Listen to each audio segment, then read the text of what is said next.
مساء الفل والورد والياسمين على احلى متابعين طنط اموله الغاليين. النهارده هنعمل مع بعض مشروبات سخنه جدا في الجو البارد ده. هنعمل ايه يا طنط اموله؟ هنعمل زي ما احنا شايفين سحلب بالكاكاو وسحلب بالقرفه ولبن بالجنزبيل، حاجه كده في منتهى الجمال. تعالوا مع بعض نشوف المقادير والطريقه.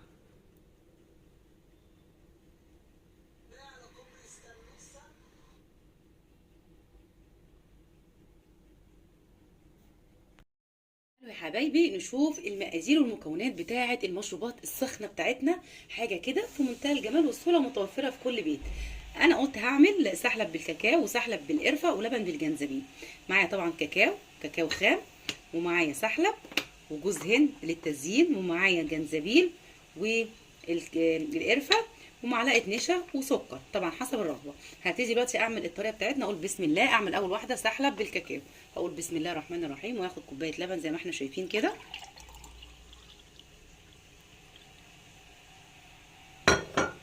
هنزل بيها كده على الساقع كله، هو على البارد، مش هحط على النار دلوقتي.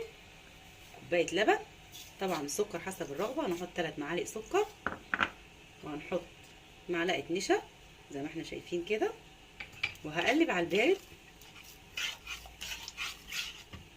تقليب على البارد خالص كده. بسم الله الرحمن الرحيم. اول ما النشا يدوب مع السكر هبتدي ارفعه على النار زي ما احنا شايفين. بسم الله الرحمن الرحيم. طبعا النشا داب معايا والسكر، حطيته على النار مع التقليب المستمر. الشتا بقى، والشتا انتوا عارفين محتاجات حاجات سخنه كتير. هنزل بقى بمعلقه كاكاو في الوقت ده،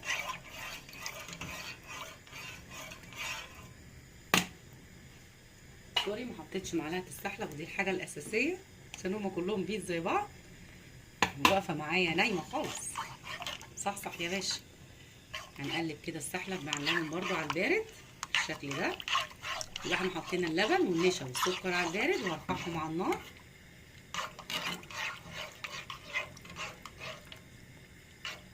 وهقلب بالطريقه دي، هتعجبكم جدا على فكره.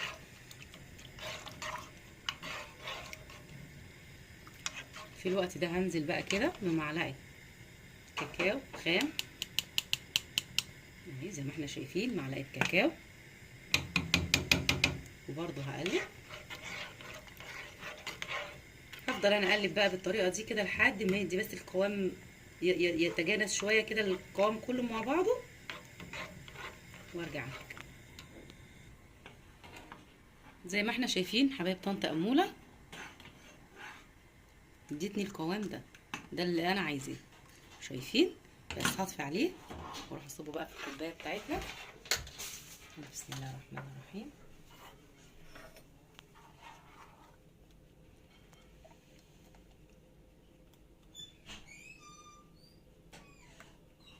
قوام وطعم وريحه حاجه خطيره. سحلب مع الكاكاو بجد ميكس تحفه.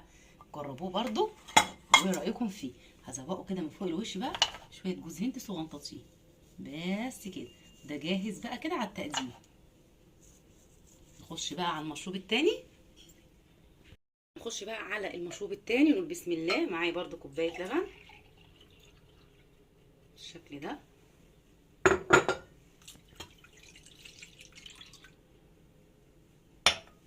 هحط عليهم السحلب بتاعي، معلقتين صغيرين سحلب، معلقتين سكر او حسب الرغبه، مع التقليب على البارد كده زي ما احنا شايفين. احنا هنعمل دلوقتي السحلب بالقرفه. خلاص، كلها مشروبات بتدفي جدا في الشتاء. هنقلبهم كده كويس على البارد. هنزل معلقه القرفه بالشكل ده برضو مع التقليب. كل ده على البارد زي ما احنا شايفين كده. ممكن تقللي القرفه، تحطي نص معلقه لو انت برضو ما بتحبيش طعمها، بس هي بصراحه في الشتاء بتبقى خطيره، يعني من المشروبات اللي بتدفي جدا هي والجنزبيل. عشان كده اخترت ان انا اعمل لكم المشروبات دي. هطلع بقى على النار كده زي ما احنا شايفين. بسم الله. نفس الحكايه، هفضل اقلب كده لحد ما القوام يتقل معايا سنه كده وهطفي عليه. افضل مع التقليب المستمر، اول ما يديني القوام المطلوب هرجع له. زي ما احنا شايفين حبيب طنط اموله قعدت اقلب السحلب على القرفه لما برضو اداني القوام ده. شايفين؟ هو ده القوام المطلوب. نطفي بقى عليه ويلا بينا نصبه في كوبايه التقديم.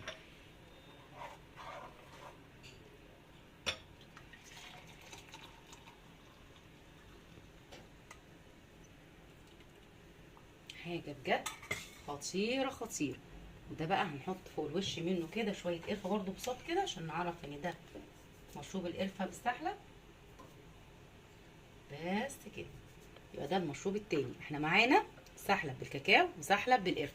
نخش بقى على ايه المشروب التالت. نقول بسم الله الرحمن الرحيم.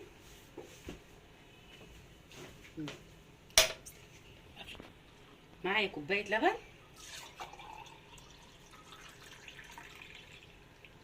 بالشكل ده، ساقعه زي ما هي كده، بارده خالص برضو. وهحط عليها، فين الجنزبيل؟ بسم الله الرحمن الرحيم. معلقه جنزبيل، يبقى لبن وعليه معلقه جنزبيل صغيره. تمام. طبعا برضو السكر حسب الرغبه، انا هحط معلقه واحده بس لان تقريبا المشروب ده يكون لي انا، فانا بحب الجنزبيل جدا على فكره. هنقلب بالشكل ده كده، يبقى ده لبن على جنزبيل. طبعا السكر حسب الرغبه. نحط على النار بالشكل ده كده مع التقليب.